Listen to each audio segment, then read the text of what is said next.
Alors justement, transition, on a l'impression quand même d'un certain, comment dire, flou ou côté inabouti encore de ce projet, notamment sort des départements, sort des intercos. Est-ce qu'il y a un étage du millefeuille qui saute ou est-ce qu'il faut s'attendre, comme le disait Philippe Dallier, à ce que ce soit plus tard? Je crois qu'il faut vraiment dire ce qu'il y a dans ce texte, parce que j'entends beaucoup de commentaires et j'ai le sentiment parfois que les commentaires ne correspondent pas au texte qui est soumis à l'appréciation de l'Assemblée nationale. Il y a clairement un acte de clarification et de simplification. La clarification, c'est que dans l'espace, ce périmètre dont Philippe Dallier a parfaitement décrit la pertinence, il n'y aura plus qu'un seul EPCI, un seul établissement public de coopération intercommunale, qui sera la métropole du Grand Paris, et qui viendra se substituer à l'ensemble des EPCI, qui sont plus d'une trentaine dans la zone dense, et qui aujourd'hui ne permettent pas de traiter correctement un certain nombre de questions, et notamment les questions d'aménagement et d'urbanisme, mais pas seulement. Et donc on a clairement un choix en faveur d'une métropole intégrée, comme l'a expliqué Philippe Dallier. Là-dessus on est parfaitement en accord, et je crois que c'est un choix extrêmement fort. Ça ne veut pas dire, contrairement à ce que j'entends, qu'on ne prend pas en compte l'existence des anciens EPCI qui actuellement existent et qui sont amenés à disparaître, en tout cas dans cette forme de PCI. Notamment, on parle souvent de GPSO, de Est Ensemble et de Pleine Commune. On a proposé quelque chose qui est de l'ordre de l'équilibre, c'est de reconnaître que ces territoires, d'ailleurs ça s'appellera des territoires de Pleine Commune, territoire Est Ensemble, qui seront effectivement des créations nouvelles issues du projet métropolitain, qui permettront au niveau intercommunal de continuer à exercer un certain nombre de compétences, et notamment les compétences qui sont actuellement exercées. On me dit souvent, mais vous n'allez pas renvoyer le conservatoire, l'équipement sportif qu'on a créé ensemble vers la commune, vous n'allez pas le gérer au niveau de la métropole. Je dis effectivement, ce n'est pas l'objectif. L'objectif, c'est qu'il y a des sujets qui seront d'intérêt métropolitain que la métropole gérera directement. Les communes sont confortées parce qu'elles ne perdent aucune compétence et elles sont même représentées au sein du conseil métropolitain. Et ces intercommunalités qui étaient au fond, on passe de logique d'intercommunalité établissement public à des intercommunalités de projet, sont maintenues sous la forme de territoire et continueront à fonctionner avec un conseil de territoire. Simplement, on a enlevé, et là je réponds à votre question, on a quand même enlevé un échelon. C'est qu'au lieu d'avoir cette multiplicité de PCI, on n'en a plus qu'un seul.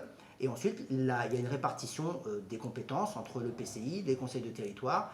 Et effectivement, je vais complètement dans le sens de ce que dit Philippe Dallier. Nous, on propose des clauses de revoyure. Une fois que ce nouvel ensemble institutionnel aura été mis en place et qu'il fonctionnera, je pense qu'on s'apercevra très vite que la métropole a vocation à exercer d'autres compétences, et pourquoi pas les compétences de solidarité dont a parlé Philippe Dallier, les compétences sur le social.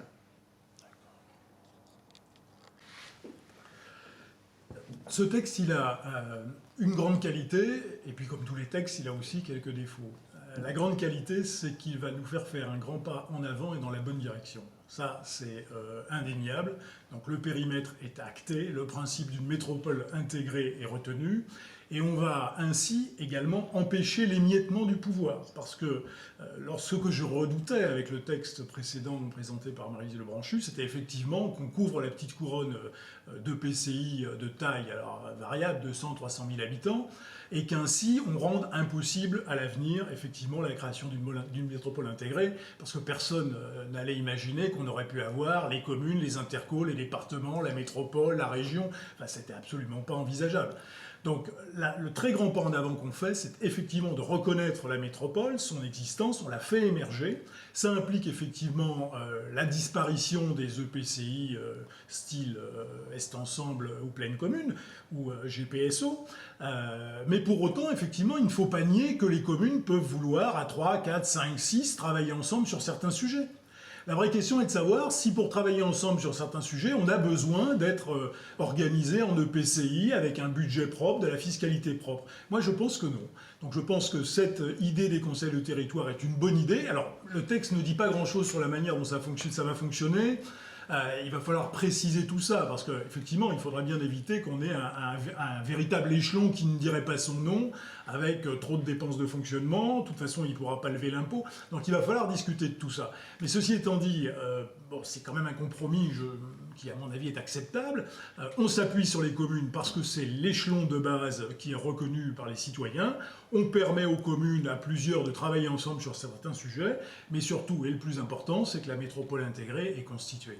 Voilà, donc ce texte, il est très certainement amendable, c'est ce que j'essaierai de faire au Sénat. J'espère qu'il sortira de l'Assemblée nationale clarifié encore si c'est possible et surtout pas désossé.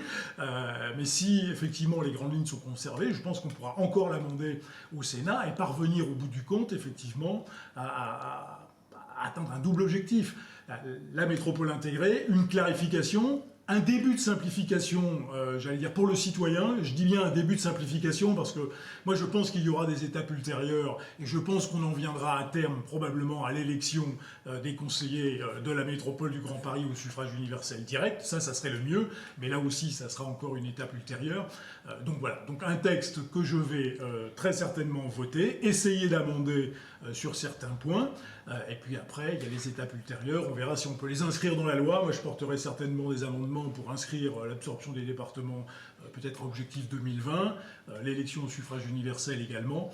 Mais voilà, je crois que finalement, au bout du compte, si on a atteint cet objectif-là, pour un premier pas, sachant que jusqu'à présent, on n'avait rien fait, parce qu'il faut quand même se souvenir que c'est ça la caractéristique de l'Île-de-France et du Grand Paris, c'est que jamais, alors qu'en province, ça fait 40 ans que les communautés urbaines sont en place, jamais on n'avait fait de véritables pas en avant. Là, on va faire un grand pas en avant, alors certes avec quelques imperfections à corriger dans le temps, mais c'est quand même ça le point fondamental.